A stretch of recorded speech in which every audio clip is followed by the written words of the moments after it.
चलिए, हमने अभी तक टोटल 23 एडजस्टमेंट देखे थे डिफरेंट डिफरेंट टाइप के। अब इसके बाद हम अगले एडजस्टमेंट पे आगे आए तो अगला हमारा डेटर के ऊपर कुछ एडजस्टमेंट है। हम एक एक करके सारे डेटर के एडजस्टमेंट देख लेंगे, फिर हमारा डेटर वाला भी पार्ट क्या हो जाएगा, फिनिश्ड हो जाएगा। एडजस्टमेंट के अंदर मैंने क्या बताया हुआ है, एडजस्टमेंट में मैंने बताया हुआ है कि बुक वैल्यू हम हर केस के अंदर लेने वाले हैं, दैट इज 10,000। जहां मुझे लगेगा कहीं चेंज करना चाहिए, मैं अपने अकॉर्डिंगली चेंज करके फिर मैं आपको बता दूंगा। ठीक है, पहला एडजस्टमेंट कहता है कि एक डेटर था हुज ड्यू 14,000। मतलब क्या हुआ, एक ऐसा डेटर था जिसके ड्यूज थे, ड्यूज का मतलब बाकी था, कितने बाकी थे, 14,000। वर रिटर्न ऑफ, जिसको हम जीरो मान चुके थे। जब भी बात आ जाए ना रिटर्न ऑफ, तो रिटर्न ऑफ का मतलब होता है उसे खत्म ही कर देना, यानी जीरो कर लेना। जीरो मान चुके थे बेड लास्ट ईयर, पिछले साल। पेड 10,000 इन फुल सेटलमेंट, अब वो मुझे 10,000 दे गया, तो ये बेड डेट जो है वो बेड डेट्स रिकवर है। ये बेड डेट्स कौन सा है हमारा, रिकवर। क्योंकि जब कभी भी बोला जाए ना कि लास्ट ईयर हमारा डूब गया था और लास्ट ईयर हमने जीरो कर दिया था, नाउ रिकवर, अगर बोला जाए अब आप रिकवर कर रहे हो, तो इसका मतलब क्या मानेंगे, बेड डेट्स क्या हो गया, हमें रिकवर हो गया। तो इस सिचुएशन में क्या इंपैक्ट आएगा, एडजस्टमेंट नंबर 29 ही है ना, हाँ 29, ये बनेगा हमारा, क्यों, अच्छा 24 bed debts recover, bed debts recover. Sir सबसे पहले अगर कभी भी बेड डेट्स रिकवर होगा तो आप ध्यान से अगर सोचोगे तो ये आपके लिए क्या है, एक तरीके का फायदा है, आपके लिए क्या है, प्रॉफिट ही है, क्योंकि डूबा हुआ पैसा मिल गया। तो दो जगह अगेन एंट्री जाने वाली है, और वो दो जगह कहां जाएगी, एक तो रीवैल्यूएशन में, एक तो चला जाएगा रीवैल्यूएशन अकाउंट में, और एक चला जाएगा हमारा, क्योंकि ये हमें बेड डेट्स रिकवर हुआ है। रिकवर पता है किस फॉर्म में हुआ, वो कैश के फॉर्म में। अब जब मुझे कोई पैसे देगा तो कैश के फॉर्म में ही देगा, तो एक कैश कहां जाता है, हमारे बैलेंस शीट के अंदर। तो अगर हम देखें इसकी दो एंट्री जाने वाली है, तो रीवैल्यूएशन में हमें फायदा हुआ तो ये क्या हो जाएगा, क्रेडिट साइड चला जाएगा, क्योंकि जितने भी फायदे होते हैं रीवैल्यूएशन में कहा जाता है क्रेडिट साइड। बैलेंस शीट की बात करें तो जो भी हमें पहले से कैश का बैलेंस या कैश अकाउंट बनाएंगे वहां पे हम प्लस कर देंगे क्या, बेड डेट्स रिकवर, बीडीआर लिख दिया मैंने थोड़ा शॉर्ट फॉर्म में, बेड डेट्स रिकवर, और ये टोटल अमाउंट आ जाएगा। अब इसकी जर्नल एंट्री भी आपको जाननी बहुत जरूरी है। सर जर्नल एंट्री क्या होगा इसका बताओ, हमारा रीवैल्यूएशन फायदा हुआ है तो हमारे पास जर्नल एंट्री में क्या होगा, कैश अकाउंट, कैश आया है, कैश अकाउंट डेबिट। जनरली हम बेड डेट्स रिकवर की जर्नल एंट्री जो करते हैं वो करते हैं cash account debit to bad debts recover के नाम से। लेकिन यहां पे क्योंकि रीवैल्यूएशन में जाएगा हमारा, तो हम क्या करेंगे, टू रीवैल्यूएशन अकाउंट।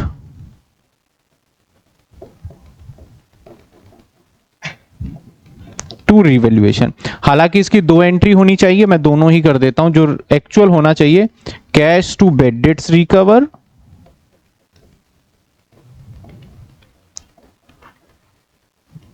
और दूसरा होना चाहिए हमारा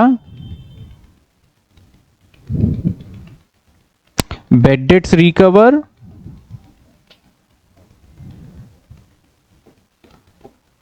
टू रीवैल्यूएशन। मतलब वही है, आपने रेक्टिफिकेशन अगर करा है तो आप फिर से अगर इसका मतलब निकालोगे तो जो मैंने पहले एंट्री करा था वही बन जाएगा। हमें कितने मिले, 10,000 और 10,000 और 10,000 और 10,000। ठीक है, मतलब वही है, देखो बेड डेट्स रिकवर से बेड डेट्स रिकवर कैंसिल हो जाएगा और फिर कैश टू रीवैल्यूएशन ही बनने वाला है। समझ में आया पहली एंट्री आपको। ये सारे के सारे जितने पॉइंट्स डिस्कस करने वाले हैं स्पेशली डेटर के ऊपर, इतने पॉइंट करने के बाद ऐसा कोई भी क्वेश्चन नहीं होगा जो डेटर से रिलेटेड हो और आपको लगे यार ये एडजस्टमेंट कैसे होगा हमारा। ठीक है, अगले एक और पॉइंट पे चलते हैं। अगले पॉइंट पे हम एडजस्टमेंट नंबर हम 23 24 कर चुके हैं, एडजस्टमेंट नंबर 25 आइए। Adjustment number 25। 25 पहले पढ़ लेते हैं।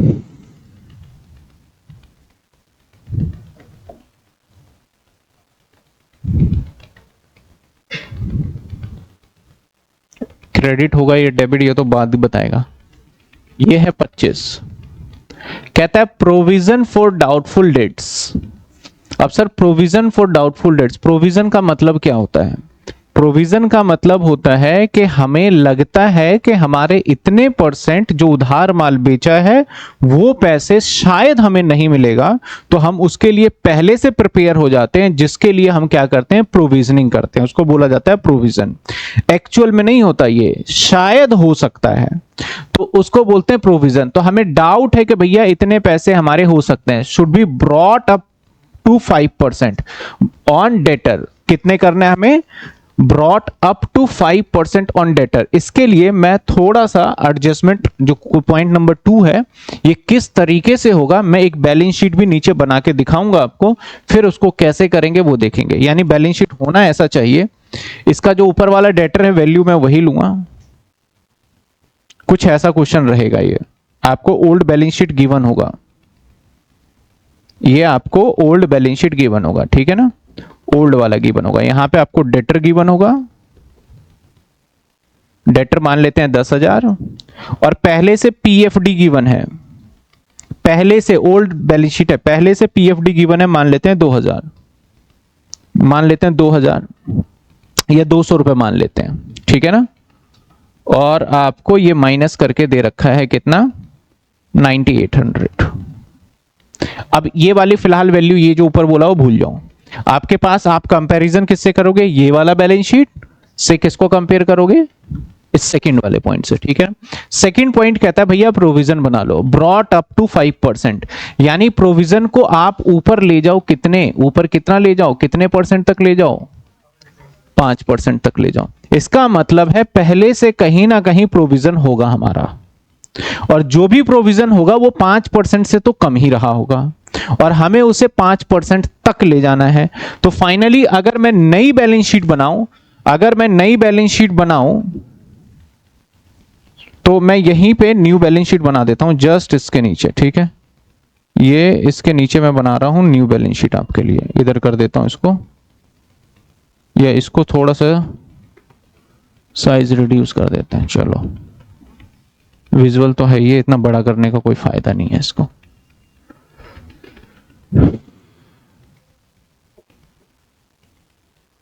ये लो, ये न्यू बैलेंस शीट। समझना बात को आप, फिर इसकी जर्नल एंट्री पे जाएंगे हम।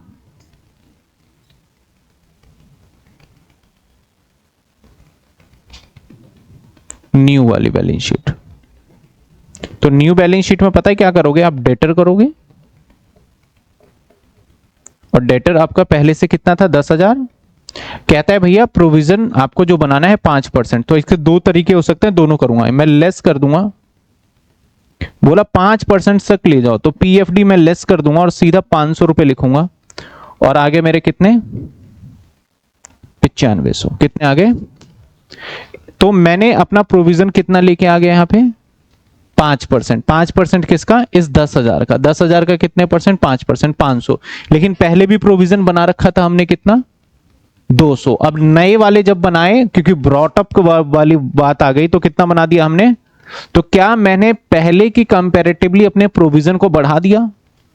ठीक है। अगर मैं डेटा बात करूं तो पहले 2% था, अगर आप डायरेक्टली देखते तो पहले कितना परसेंट था, और अब कितना ले गए हम बढ़ा के? 5%। तो सही मायने में इस टाइम तक तो हम अपना नुकसान मान के बैठे ही थे 200। अब जब नई बैलेंस शीट बनाई हमने, नए पार्टनर के आने के टाइम पे बनाया मैंने, तो उस टाइम पे हमने इसको कितना कर दिया? 500। तो जो एक्चुअल आपको लॉस नजर आएगा ना यहां पे, वो कितना नजर आएगा आपको? 300। तो हम एंट्री किससे करने वाले हैं अब? 300 से। हम 500 से एंट्री नहीं करेंगे, हम 200 से एंट्री नहीं करेंगे, हम एंट्री किससे करेंगे? 300 से। क्योंकि फ्रेश जो बना है, पहले बैलेंस शीट में क्या था उसको कंपेयर करके देखा जाए तो पहले भाई मेरा वैल्यू 98 था ही, अब नई बैलेंस शीट में हम 95 ले जा रहे हैं, तो इसका मतलब अपने डेटर को जो आप कम कर रहे हो, एस्टिमेशन करके कम कर रहे हो, वो सिर्फ 300 से कर रहे हो। तो अब जो रीवैल्यूएशन अकाउंट में जाएगा, जो रीवैल्यूएशन अकाउंट में जाएगा, अब पता है कहां जाएगा? ये डेबिट में जाएगा, क्योंकि लॉस हो रहा है। कहां जाएगा? डेबिट में। और कितने रुपए से जाएगा? 300 रुपए से जाएगा, डेबिट में जाएगा 300 से। अगर मैं बैलेंस शीट की बात करूं तो बैलेंस शीट में आपका डेटर लिखा है, वैसे तो करके दिखाई दिया, डेटर लिखा है 10,000, और इसमें से माइनस दो तरीके से कर सकते हो, PFD। इसको ऐसे भी लिख सकते हो भैया, ओल्ड वाला था हमारा 200 और माइनस कर दोगे PFD, भैया न्यू वाला कितना आ गया और हमारा 300, न्यू वाला 300 है, तो टोटल 95। सो या तो ऐसे दिखा दो या डायरेक्टली 500 माइनस करके आप यहां पे दिखा दो, वो भी चलेगा। समझ में आई यहां तक बात? या तो आप क्या करो, 200 और 300 अलग अलग दिखा दो, या फिर डायरेक्टली कितना दिखा दो? 500। अब इस सिचुएशन में आती है बात जर्नल एंट्री की। जर्नल एंट्री हम कैसे करेंगे? जर्नल एंट्री कैसे करेंगे? जर्नल एंट्री देखना, मैंने क्या बताया आपको देखो, मैंने बोला मेरा बिल्डिंग है, मेरा बिल्डिंग है, बिल्डिंग पे डेप्रिसिएशन लगाओ, उससे बिल्डिंग क्या हो जाता है हमारा? कम हो जाता है। बिल्डिंग कम हो जाता है। अगर मैं बिल्डिंग अकाउंट बनाऊं तो बिल्डिंग अकाउंट इस तरीके से बनेगा, और मैं बोलूं डेप्रिसिएशन लगाओ तो बाय साइड में आप क्या लगा दोगे? इसका डेप्रिसिएशन लगा दोगे। ऐसे ही मैं मशीनरी है और मशीनरी के पे मैंने बोला भैया डेप्रिसिएशन लगाओ, तो उससे भी वैल्यू क्या हो जाएगा हमारा? कम हो जाएगा। समझ में आया? उससे भी वैल्यू क्या हो जाएगा हमारा? कम हो जाएगा। लेकिन प्रोविजन फॉर डेटर से हमारे डेटर का वैल्यू कभी कम नहीं होता है। अगर मैं डेटर अकाउंट बनाऊं, क्योंकि सिंगल एंट्री सिस्टम के अंदर आपका थोड़ा कम था सिलेबस, 11th में होना ज्यादा चाहिए। अगर मैं डेटर अकाउंट बनाऊं तो डेटर अकाउंट में हमारा डेटर तो इधर आ जाएगा, बैलेंस BD तो इधर आएगा। मैंने कहा प्रोविजन लगा, तो प्रोविजन लगने से भी डेटर क्या होगा हमारा? कम होगा, तो उसको हम इधर नहीं दिखा सकते। लेकिन अगर हाँ बेड डेट्स हो गया तो डेटर कम होता है। तो हमेशा याद रखना, डेटर रिड्यूस हम करते हैं, यहां पे बैलेंस शीट में करके दिखाते हैं, वो सिर्फ और सिर्फ अपने कन्वीनियंस के हिसाब से दिखाते हैं। वैसे प्रोविजन का रियल जो साइड होना चाहिए वो लाइबिलिटी में होता है। एक्यूमुलेटेड डेप्रिसिएशन या प्रोविजन फॉर डेप्रिसिएशन या प्रोविजन फॉर डेटर कहां पे दिखाया जाता है? लाइबिलिटी में दिखाया जाता है। लेकिन वो हमें अकाउंटिंग करने में थोड़ा सा क्या हो जाता है हमारे लिए? टफ। तो हम अपने इजिएस्ट करने के लिए हम क्या करते हैं? उसको एसेट्स में से माइनस कर देते हैं। गलत नहीं है, अपने इजी सिंपल बनाने के लिए। तो रियल अगर मैं बताऊं तो डेटर में से provision for doubtful dates minus नहीं होता है। डेटर में से क्या माइनस होता है? बेड डेट्स क्या होगा? माइनस हो जाएगा। तो अब अगर मैं जर्नल एंट्री क्रिएट करूंगा, अभी तक जितने जर्नल एंट्री क्रिएट कर रहा था, मैं कर रहा था रीवैल्यूएशन, कोई भी एसेट्स क्रेडिट हो रहा था तो मैं वहां क्रेडिट कर रहा था, अगर बिल्डिंग था तो बिल्डिंग कर रहा था, मैं स्टॉक था तो स्टॉक कर रहा था। बट यहां पे अगर मैं रीवैल्यूएशन टू डेटर कर दूं तो गलत हो जाएगा। इसका मतलब हो जाएगा डेटर आपका क्या हो चुका है? कम। लेकिन रियलिटी क्या है? प्रोविजन की वजह से डेटर कम थोड़ी होता है, ये तो एक अंदाजा होता है ना हमारा प्रोविजन। हाँ, अगर वही बेड डेट्स होता तो मैं रिवैल्यूएशन टू डेटर करता है इसको। अगर बेड डेट्स होता तो क्या करता मैं? Revaluation to debtor. तो अब क्या करोगे सर इसकी जर्नल एंट्री में? इसकी जर्नल एंट्री में मैं करूंगा रिवैल्यूएशन अकाउंट डेबिट और to provision for doubtful debt के नाम से ही एंट्री होगा। ये समझना, बहुत छोटी सी पॉइंट है, बहुत स्मॉल सा पॉइंट है, लेकिन एमसीक्यू के अंदर क्वेश्चन आता है और उस वहां पे बच्चे गलती कर देते हैं। झट से एक एंट्री निकलता है, दिमाग में एक चीज कैलकुलेट होता है, डेटर कम हो रहा है, रिवैल्यूएशन टू डेटर कर दो। लेकिन यहां पे डेटर कम, आपको ये कम होते हुए दिख भी रहा है, लेकिन ये हम अपने अकाउंटिंग बेनिफिट के लिए करते हैं। वैसे प्रोविजन कहां दिखाना चाहिए था? हमें लायबिलिटी साइड में दिखाना चाहिए था। तो सब में जितने भी आपने देखा है, हर जगह पे एसेट्स कम होगा, ट्रू। बिल्डिंग डेप्रिशिएट होता, रिवैल्यूएशन टू बिल्डिंग। स्टॉक कम हो रहा था, रिवैल्यूएशन टू स्टॉक। मशीनरी कम हो रहा था, रिवैल्यूएशन। लेकिन डेटर वाले केस में आपको थोड़ा सा अलर्ट रहना पड़ेगा। अगर प्रोविजन है तो फिर करोगे revaluation to provision for doubtful. अगर यही मैं बेड डेट्स कहता, अभी आने वाले एंट्री में आएगा, तब मैं करता रिवैल्यूएशन टू डेटर। समझ में आई? क्लियरिटी मिल गई आपको कॉन्सेप्ट का क्या है भाई, कि कब आपको प्रोविजन फॉर डाउटफुल डेट्स करना है और कब आपको क्या करना है? डेटर करना है। ठीक है, तो ये था हमारा कुछ पॉइंट नंबर 25। क्लियर है आप सभी को पॉइंट नंबर 25? इस पहले से प्रोविजन नहीं दे रखा तो कोई बात नहीं, मैंने बनाया ना ये क्वेश्चन, मैंने बोला ये क्वेश्चन इनकम्प्लीट है, ये मैं बना रहा हूं इस क्वेश्चन के हिसाब से, ये मैंने बनाया है क्वेश्चन। ठीक है, इसके लिए आ जाइए, अगले पॉइंट पे आते हैं सर, इसको हटाते हैं। अगला एडजस्टमेंट नंबर हमारा आ जाएगा अब 26। एडजस्टमेंट नंबर आ जाएगा 26। एडजस्टमेंट नंबर 26 क्या कहता है, पढ़ लेते हैं फिर समझते हैं फिर करते हैं। कहता है debtor extent of 5,000 debtor to extent of 5,000 were unrecorded. कहने का मतलब है डेटर जो 5,000 है वो हम लिखना ही भूल गए हैं। अनरिकॉर्डेड का मतलब होता है लिखना भूल गए। अब आपको सही करना है इसको, तो आप क्या करोगे भाई, आपको याद आ गया कि एक डेटर था जिसे आप बैलेंस शीट में एसेट साइड में लिखना भूल गए हो, तो कैसे ठीक करोगे? आप उस डेटर को बैलेंस शीट के एसेट साइड में इजीली लिख दोगे तो आपका सिंपल ठीक हो जाएगा। तो यानी आप ठीक कैसे करोगे, पहले से डेटर कितना था हमारा 10,000, हम ऊपर वाली वैल्यू को लेके चल रहे हैं, ऐड क्या कर देंगे हम, अनरिकॉर्डेड 1,00,000 है, चलो 1,00,000 हो गया, मैं पीछे अगर कर दिया हो कोई तो उसे 1,00,000 कर देंगे अभी रिवाइज। अनरिकॉर्डेड डेटर कितना है, एड अनरिकॉर्डेड डेटर, ठीक है, थोड़ा शॉर्ट फॉर्म लिख रहा हूं, अनरिकॉर्डेड डेटर कितना, तो नए वाले बैलेंस शीट में मुझे जो डेटर देखने को मिलेगा 1,05,000 रुपए। अब बताओ रिवैल्यूएशन में क्या करेंगे, क्रेडिट कर देंगे, किससे, कहां पढ़ा था, नहीं नहीं नहीं, वो तो आपको पता, देखो मेरी बात सुनो, सस्पेंस अकाउंट उसके लिए लगाया जाता है जिसके बारे में पता ही नहीं है। यहां खुद बोल रहा है कि हमें पता है डेटर नहीं लिखा है, तो सस्पेंस तो रहा ही नहीं ना। मैं अगर किसी से पूछूं बताओ क्या नहीं लिखा है, सब बोल देंगे डेटर नहीं लिखा, सस्पेंस है ही नहीं। सस्पेंस वो होता है हमें पता है कि एसेट्स में कुछ नहीं लिखा है। अब भाई कुछ क्या नहीं लिखा है नहीं पता, तो वहां पे सस्पेंस हम वर्ड का इस्तेमाल करते हैं, समझे? तो यहां पे जर्नल एंट्री क्या करेंगे हम, डेटर बढ़ गया तो that is debtor account debit, और 2 में क्या डाल दें,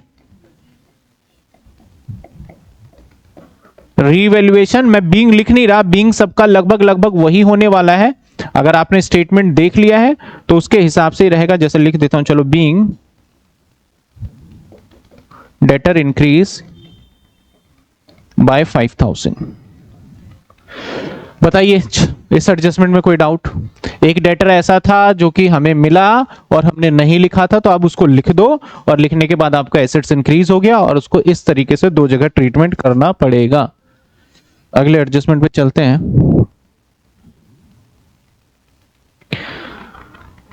नेक्स्ट एडजस्टमेंट, एडजस्टमेंट नंबर 27।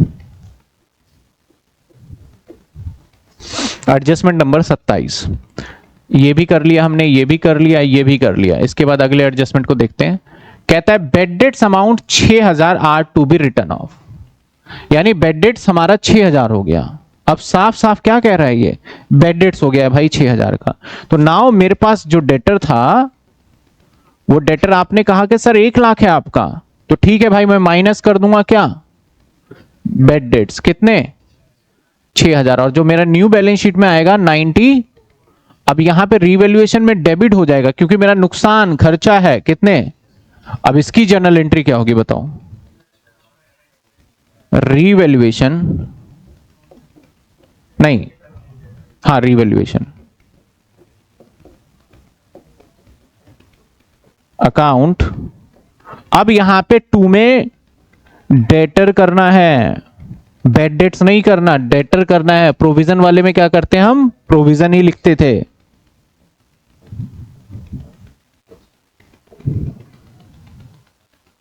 ये देखिए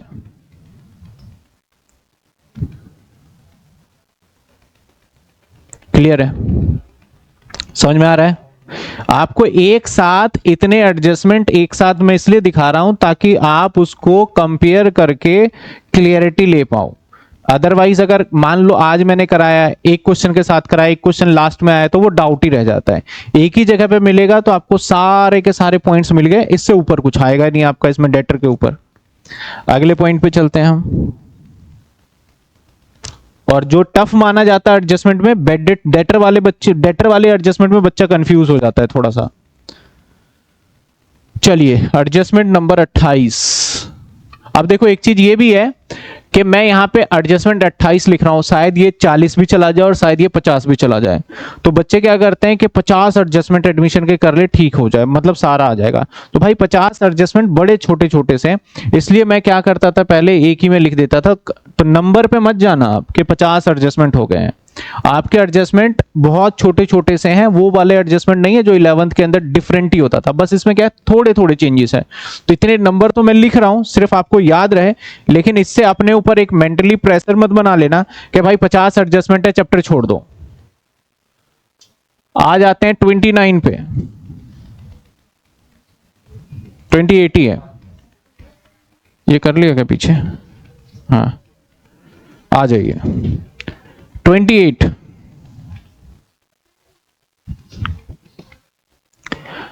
एडजस्टमेंट नंबर अब ध्यान से देखेंगे सर, बेड डेट्स अमाउंट 6000 के बाद ये देखिए, ये एडजस्टमेंट को ध्यान से देखते हैं, थोड़ा बड़ा करते हैं। क्या कहता है, सबको क्लियर दिख रहा है, विजुअल है ये? कहता है debtor 1500 will be written of, मतलब भाई डेटर जो है वो 1500 रुपए रिटर्न ऑफ कर दो, मतलब जो भी डेटर है उसमें से 1500 माइनस कर दो। और रिटर्न ऑफ जब वर्ड आ जाए तो इसका मतलब डूब चुका है पैसा, डूब चुका है मतलब ये क्या है, हमारा बेड डेट्स है। क्या क्या, एज अ बेड डेट्स, यहां तक सेंटेंस अलग है। And provision 5% will be create on the debtor, और डेटर के ऊपर आप क्या करो 5% का प्रोविजन भी बनाओ। तो ये कैसे करेंगे हम? तो सिंपली डेटर हमें दे रखा है यहां पे, इस डेटर के ऊपर सबसे पहले, अगर मैं रूल के हिसाब से आपको थोड़ा याद है तो सबसे पहले हम क्या माइनस करते हैं, बेड डेट। सबसे पहले क्या माइनस करते हैं, बेड डेट्स। और बेड डेट्स कितना है हमारा, क्वेश्चन कह रहा है 1500, कितने हैं 1500, तो बचे कितने 98,500। उसके बाद क्या माइनस करोगे आप, प्रोविजन। प्रोविजन कितने परसेंट है, 5%। तो अगर मैं इसके ऊपर 5% निकालूं तो कितने आ जाते हैं आपके, 1970 आएंगे। 70 का तो मतलब नहीं बनता,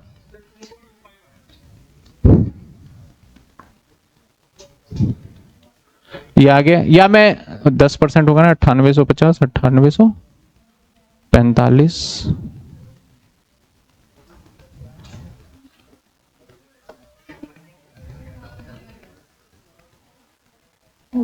तो 49,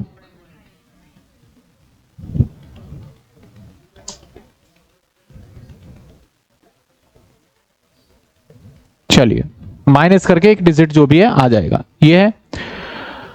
सर रीवैल्यूएशन में क्या करेंगे, रीवैल्यूएशन के अंदर भी दोनों चीजें डेबिट ही करनी पड़ेगी, एक तरीके से दोनों चीजों को हम लॉस ट्रीट करते हैं, इसको भी डेबिट और इसको, दो चीजें डेबिट होगा, एक बेड डेट्स भी होगा और एक होगा हमारा प्रोविजन भी। अब सर जर्नल एंट्री कैसे करोगे आप, बताओ जर्नल एंट्री कैसे होगा, रीवैल्यूएशन कितने रुपए आएंगे रीवैल्यूएशन में, 1500 और प्लस 4925 जो भी आ रहा है हमारा, यानी 6475, 6475 या 6425, 25। और 2 में क्या आ जाएगा, डेटर। 2 में क्या आएगा, अब डेटर में क्या अमाउंट लिखे बताओ, 6425 आएगा या कुछ और आएगा, डेटर में क्या आएगा? मैंने कहा डेटर कम हो सकता है सिर्फ और सिर्फ किसकी वजह से, बेड डेट्स की वजह से। तो डेटर में यहां क्रेडिट कर रहा हूं तो डेटर में क्या लिखेंगे, बेड डेट्स वाला अमाउंट लिखेंगे। और इसके बाद 2 में क्या आ जाएगा, प्रोविजन। क्या आ गया प्रोविजन में, 4925।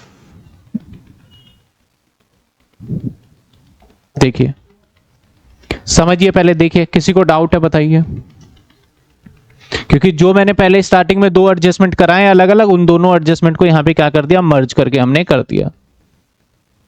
तो जो हमारा बेड डेट्स था उसके लिए हमने वर्ड इस्तेमाल कर लिया डेटर 2 में, और जो प्रोविजन था, क्योंकि प्रोविजन से डेटर तो कम हो ही नहीं रहा, तो उसके लिए मैंने अलग से ही क्या लिख लिया, प्रोविजन लिख लिया हमने। ठीक है, आइए अगले एडजस्टमेंट पे चलते हैं हम। Adjustment number 29, adjustment number 29।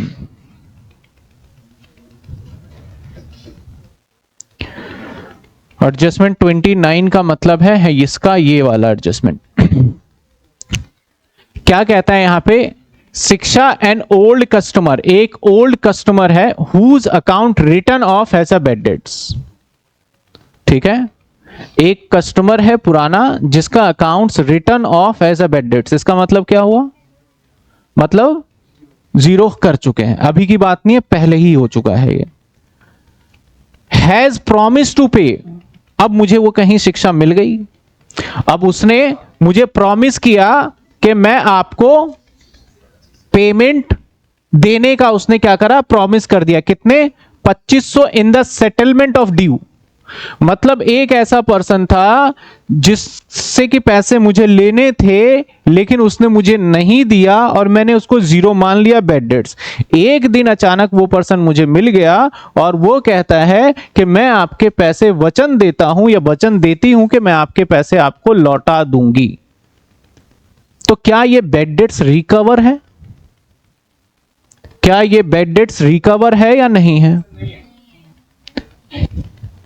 Bad debts recover, recover का मतलब होता है पैसे मिल गए। रिकवर का मतलब क्या होता है, पैसे मिल गए। लेकिन क्या यहां पैसे मिले? अब देखो, मान लिया जाए कोई, किसी को मैंने पैसे मतलब के सामान उधार बेचा था, अब वो नहीं दे रहा, अचानक मुझे कहीं मिल गया। मान लेते हैं कहीं मैं जा रहा था, वो अचानक मिल गया, तूने मेरे पैसे नहीं दिए। बोला हाँ हाँ मैं ठीक है, मैं दे दूंगा। फिर से तो कहानी वही चली गई ना, फिर भाग गया वो तो बोल के ही। तो यहां पे हमें पैसे मिला ही नहीं, तो जो हमारा ये वाला पॉइंट है, इस केस के अंदर कोई एंट्री होगी ही नहीं। इस केस के अंदर कोई एंट्री नहीं होगी। तो मैं सिंपली लिखूं तो नो एंट्री। कैसे बढ़ेगा, पैसे मिले,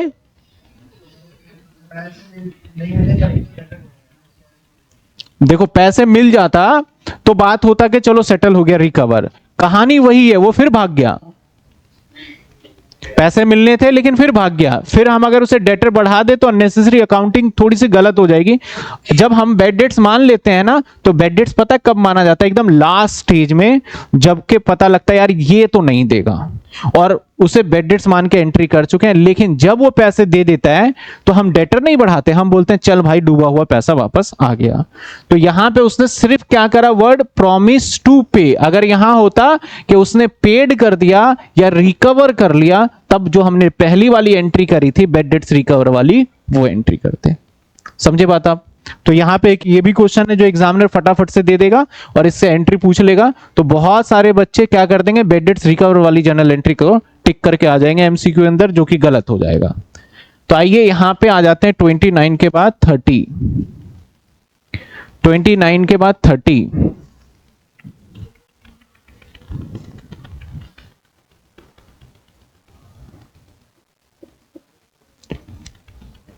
क्या कहता है, provision for doubtful debts is to be 10% on debtor. Simple देखो, provision for doubtful debts, reserve on debtor, create reserve on debtor, ये कुछ एक ऐसे वर्ड हैं जो कि बोले जाते हैं। इसका मतलब सिंपल है कि डेटर पे आप प्रोविजन बना दीजिए सिंपली। तो यहां पे क्या कहता है, यहां पे भी क्या कहता है, provision for doubtful debts made equal to 5% on debtor. तो इसका मतलब भी डेटर के ऊपर क्या कर दीजिए, आप प्रोविजन बना दीजिए। बस लैंग्वेज थोड़ा बोलने का अलग है। यहां वाले में मेरा डेटर पे 10,000 रुपए बन जाएगा और यहां वाले में मेरे डेटर के ऊपर 5,000 रुपए बनेगा। ट्रीटमेंट सेम रहेगा। अगला कहता है debtor due return of last year full settlement paid. चलो इसको तो अलग से करेंगे, मैं पहले ये वाली एंट्री कर दूं आपके लिए। मैं यहां पे दोनों कर दूंगा, 30 और 31 दोनों सेम ही है ऑलमोस्ट, तो इसलिए मैं यहां पे कर देता हूं इसको। सबसे पहले तो हमारा एक डेटर रहेगा, मैं 30 कर रहा हूं पहले। डेटर कितने का है हमारा, 1 लाख का अजम्पशन लेके चल रहे हैं जो सबसे टॉप पे लिखा है। लेस कर देंगे भैया, प्रोविजन बनाना है कितने, प्रोविजन बनाना है 10%, मतलब 10,000 और यहां पे आ जाएगा हमारा डेबिट साइड में 10,000। जर्नल एंट्री क्या करोगे, रीवैल्यूएशन, और 2 में क्या डाले बताओ, to provision, to provision, to provision करके 10,000 छोड़ देंगे। और जो अगली एंट्री है इसके आगे मैं लिख देता हूं सेल्फ करना है आपको, आप खुद कर लोगे, नहीं भी करोगे तो चलेगा, आपको पता तो चली गया कि वहां पे क्या बोल दिया, बस लैंग्वेज देख लेना, इक्वल टू 5% उसने बोला हुआ है। अगले पे चलते हैं, अगला भी आपने कर लिया ऑल दो,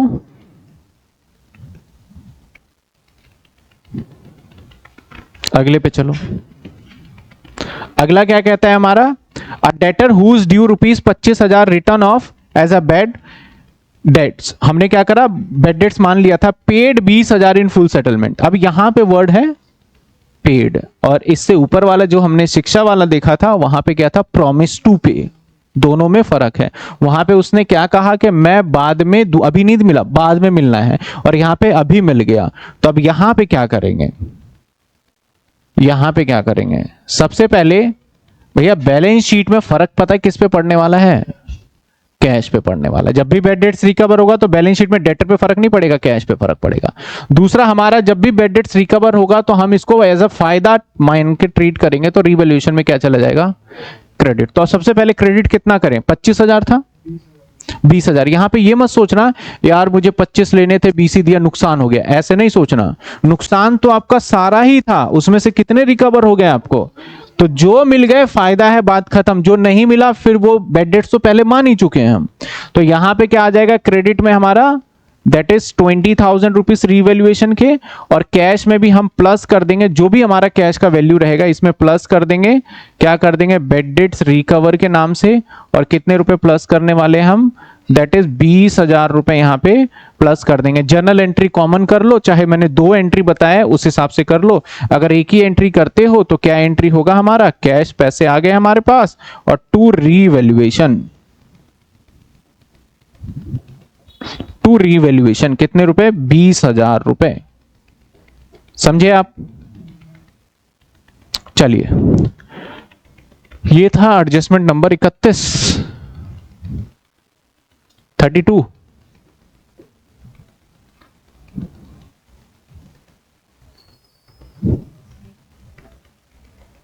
अगले एडजस्टमेंट पे आ जाए। 30,000 रुपए debtor provide bad debts provision 5% to create sundry debtor doubtful debts. देखो 10th भी मैं नहीं करूंगा, 10th भी आपको मैंने 10th के जैसा कोई एक एडजस्टमेंट है, आप मुझे खुद बताओ 10th के जैसा कौन सा एडजस्टमेंट है। कहता है 3,000 रुपए debtor proved bad. Proved bad का मतलब है कि भैया ये हमें पता चल गया कि ये हमारा बैड डेट्स हो चुका है।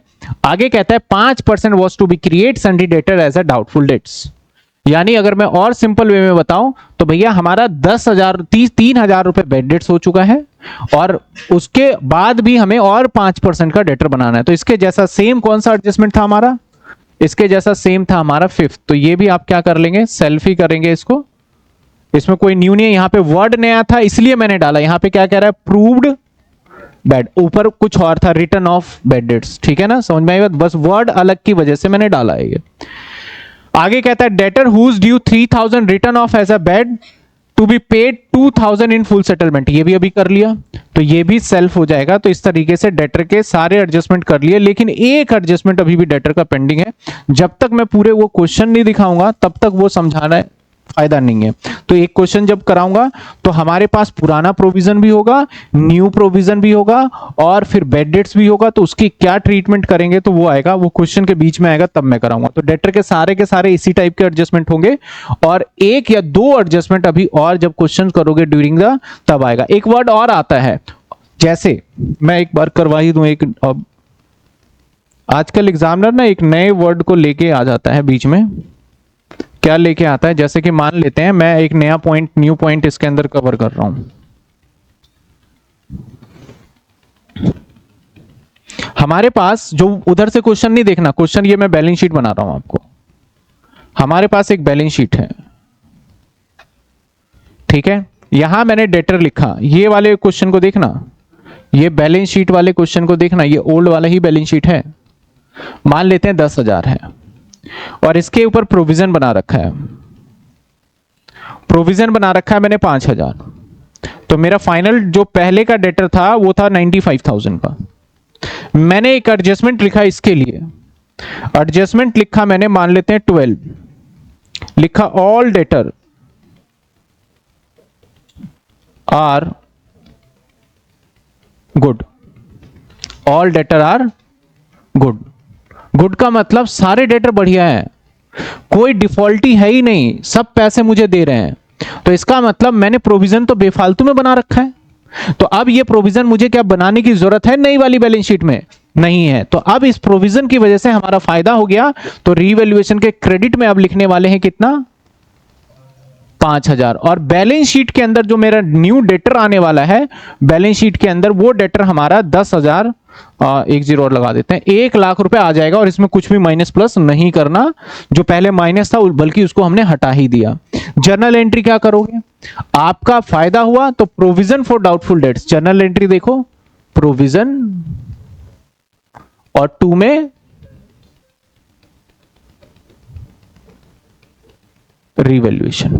ठीक है, एक और सवाल मैं बना देता हूं यहां पे, इसका आंसर आप देना। 13 आपके सामने, यही मैं बैलेंस शीट लेके चल रहा हूं, इसे हटा दिया, ये सब मिटा दिया।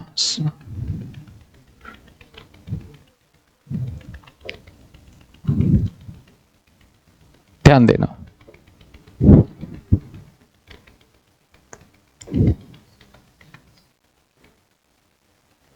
Create provision on debtor up to 3%। अब यहां पे क्या कह रहे हैं? क्रिएट डेटर पे कितना करना है आपको? 3% करना है। अब इसका मतलब क्या हुआ आप समझना, जो मैं न्यू बैलेंस शीट बनाऊंगा, मैं यहां बना के दिखा रहा हूं, जो मैं न्यू बैलेंस शीट बनाऊंगा, इस न्यू बैलेंस शीट में मैं डेटर जो लिखूंगा 1,00,000, और सवाल कहता है भैया अब आप कितने तक बनाओ? 3%। तो 3% प्रोविजन बनाऊंगा तो कितने बने? तो अब मेरा कितने बचेंगे? 97 ही बचेगा। पहले कितना था हमारा डेटर? 95। अब कितना है? 97। मतलब अगर देखा जाए प्रोविजन अब हमें कम करने के लिए बोला गया है। पहले प्रोविजन हम कितना बना रहे थे? 5,000 रुपए का। अब नए एडजस्टमेंट में बोलता है कि भैया इसे अप टू कितने परसेंट तक ले जाओ? 3% तक ही रखो। तो 3% जब हमने निकाला तो 3,000 ही बना। तो कंपेयर करने के बाद पता चला कि 2,000 रुपए का प्रोविजन हमारा कम हो गया है, जिसकी वजह से हमें क्या होगा? फायदा या नुकसान? फायदा होगा। तो हम अब क्या करेंगे? क्रेडिट में कितने करने वाले हैं? 2,000। क्रेडिट में कितना करने वाले? ना तो 3,000 ना ही 5,000, जितना बेनिफिट हुआ वो करेंगे। बेनिफिट कितना हुआ? सिर्फ और सिर्फ 2,000। और डेटर के अंदर तो जैसे मैंने बैलेंस शीट में बना के दिखाया, डेटर आपका 1,00,000, और माइनस में क्या कर दोगे आप? प्रोविजन कितने परसेंट था? 3%, तो 3,000। जर्नल एंट्री क्या होगी इसकी बताओ? प्रोविजन कम हो गया तो प्रोविजन को डेबिट कर देंगे, जैसे पिछले वाला था, provision for doubtful debts account debit to revaluation account. समझे? तो ये डेटर के ऊपर मैक्सिमम एडजस्टमेंट है। एक आध क्वेश्चन करते हुए दिख गया तो बड़ी बात नहीं है, उसको हम टेक केयर कर लेंगे कैसे करना है। तो डेटर के ऊपर टोटल हमारे ये एडजस्टमेंट बनते हैं। कितने एडजस्टमेंट होंगे? 32 ये भी है, 32 ये भी है, 32 ये भी है, 30 के बाद सीधा 32 आ गया था। सेल्फ वाले को हटा देते हैं, जो हमने किया 31, अब ये 32 ठीक है, अब ये 33, 33, 34, 34, अब खत्म हो गया। चलो आगे देखें और एडजस्टमेंट। यहां तक आपको क्लियर है? चलिए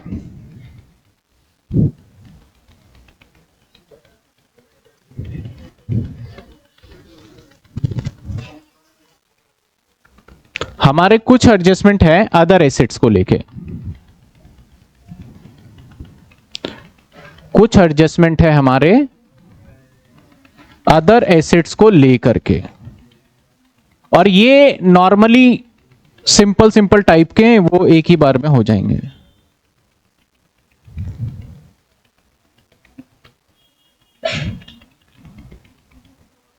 चलिए, अदर एसिड्स में मैंने क्या क्या डाल दिया,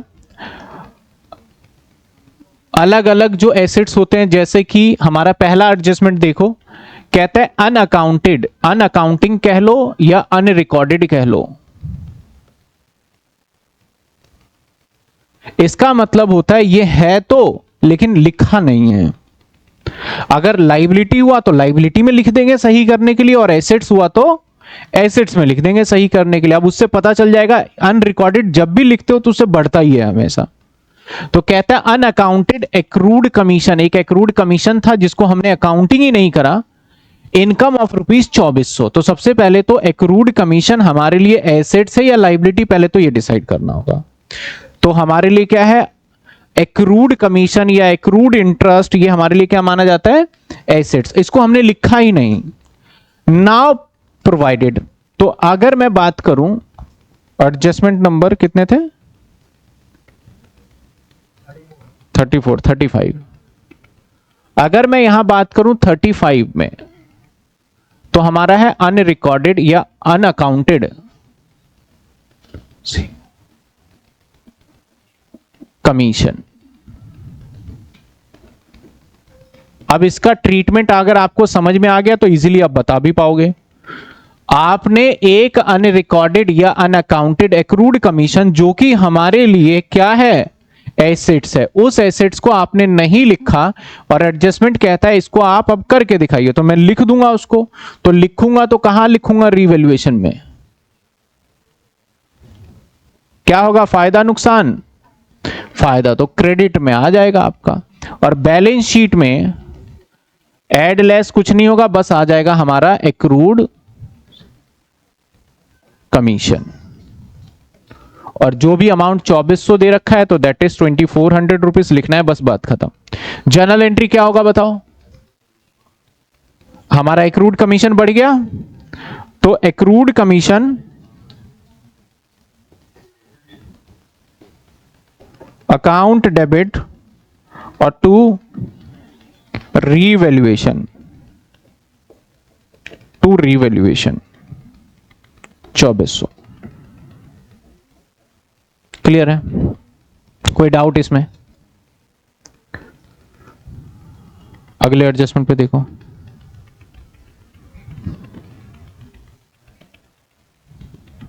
अगला एडजस्टमेंट है, कहता है out of the amount insurance premium, मतलब एक इंश्योरेंस प्रीमियम है हमारे पास, उसमें से which was debit to the profit and loss, मतलब पूरा इंश्योरेंस प्रीमियम हमने डेबिट कर दिया प्रॉफिट एंड लॉस में, मतलब दिखा दिया, डेबिट का मतलब खर्चा मान चुके हैं।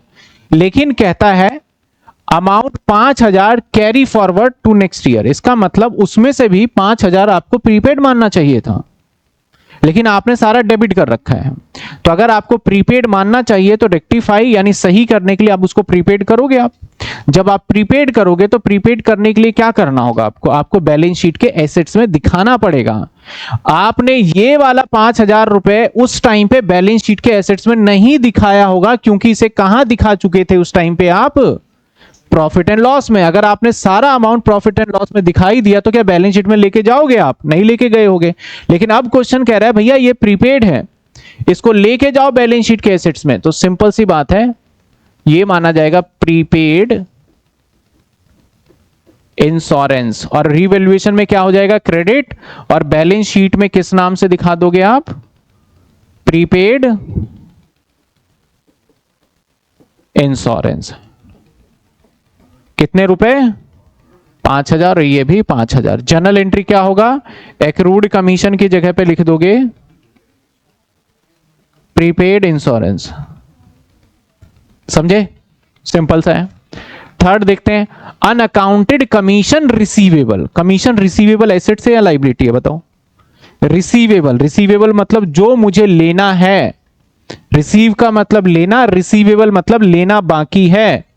तो अनअकाउंटेड, अनअकाउंटेड की मैं बात करूं, शिट,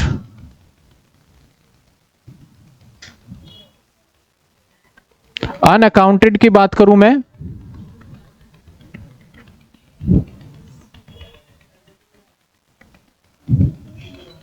चलो, अगर मैं अनअकाउंटेड की बात करूं तो अनअकाउंटेड मतलब क्या हुआ, लिखा ही नहीं। और कौन सा कमीशन, अब रिसीवेबल, आपको अगर ये पता चल जाए कि सर रिसीवेबल एसेट से लाइबिलिटी, तब तो आपके प्रॉब्लम सॉल्व। अगर रिसीवेबल कोई बच्चे को, किसी बच्चे को तो लगता है लाइबिलिटी है, तो फिर वो उसके हिसाब से ट्रीटमेंट करेगा, जिसको एसेट्स लगेगा वो उसके हिसाब से। लेकिन एक्चुअल है क्या, ये एसेट्स है। अगर ये एसेट्स है तो एसेट्स में हमें नहीं लिखा था, अब लिखना है। तो जब आप लिखोगे तो आपका फायदा होगा। रीवैल्यूएशन के कहां लिख दोगे आप, क्रेडिट साइड में। और बैलेंस शीट में क्या लिख दोगे आप, अनअकाउंटेड था, जिसको नहीं लिखा तो कमीशन रिसीवेबल। कितने रुपए, 14, जो भी अमाउंट दे रखा होगा, और ये हो गया कमीशन रिसीवेबल। ठीक है, जर्नल एंट्री क्या करोगे इसका, commission receivable account debit to credit में क्या आ जाएगा, रीवैल्यूएशन। समझ में आई बात आपको। चलिए, ये भी कर लिया हमने, ये भी कर लिया, ये भी कर लिया। इस पे आते हैं, there is unrecorded delivery van worth 1,20,000। तो आपको समझ में आ गया होगा अनरिकॉर्डेड का मतलब क्या है। एक ऐसा डिलीवरी वैन था, एसेट्स हमारे पास, जिसको हमने लिखा ही नहीं। जब लिखा नहीं तो अब आप किसको क्या करोगे, रिकॉर्ड करोगे, क्या करोगे, एसेट्स में दिखाओगे। तो सारा का सारा अमाउंट फिर से क्या हो जाएगा, फायदा रीवैल्यूएशन के क्रेडिट में, और एक चला जाएगा बैलेंस शीट में आ जाएगा। समझ रहे हो बात को। ऐसे ही आपका फिफ्थ है अनरिकॉर्डेड एक्रूड इंटरेस्ट है। ये इंटरेस्ट एक्रूड ₹7,500 नाउ प्रोवाइड। तो इसको भी क्या करोगे, बैलेंस शीट के एसेट्स में और रीवैल्यूएशन के क्रेडिट में। जर्नल एंट्री क्या होगा इसका, accrued commission account debit to, यानी जहां फायदा रीवैल्यूएशन क्रेडिट और जहां नुकसान रीवैल्यूएशन डेबिट करते हैं, और जिसकी वजह से हो रहा है उसकी एंट्री वहां पे रिफ्लेक्ट कर देते हैं। क्लियर है। तो ये था हमारा किसका, अदर एसेट्स का। कुछ पॉइंट्स मैंने इसके अंदर सेल्फ आप कर लोगे, क्योंकि इतने करने के बाद आपको समझ में आ गया होगा, तो इसको क्या करोगे आप, सेल्फ कर सकते हो। इसके बाद लायबिलिटी आएगा, में कितने पॉइंट करा रखे हैं, ज्यादा नहीं है, छोटे छोटे से पॉइंट्स हैं। लायबिलिटी करा दे अभी। स्टार्ट हमने कहां से किया था, यहीं से ना। पहले एक बार क्वेश्चन नोट करिए आप, 2 लाइन छोड़िएगा, इसमें मैंने 2 क्वेश्चन और ऐड ऑन करवाया है, 2 क्वेश्चन और ऐड करवाया, वो लास्ट में लिखेगा इस वाले क्वेश्चन के साथ साथ।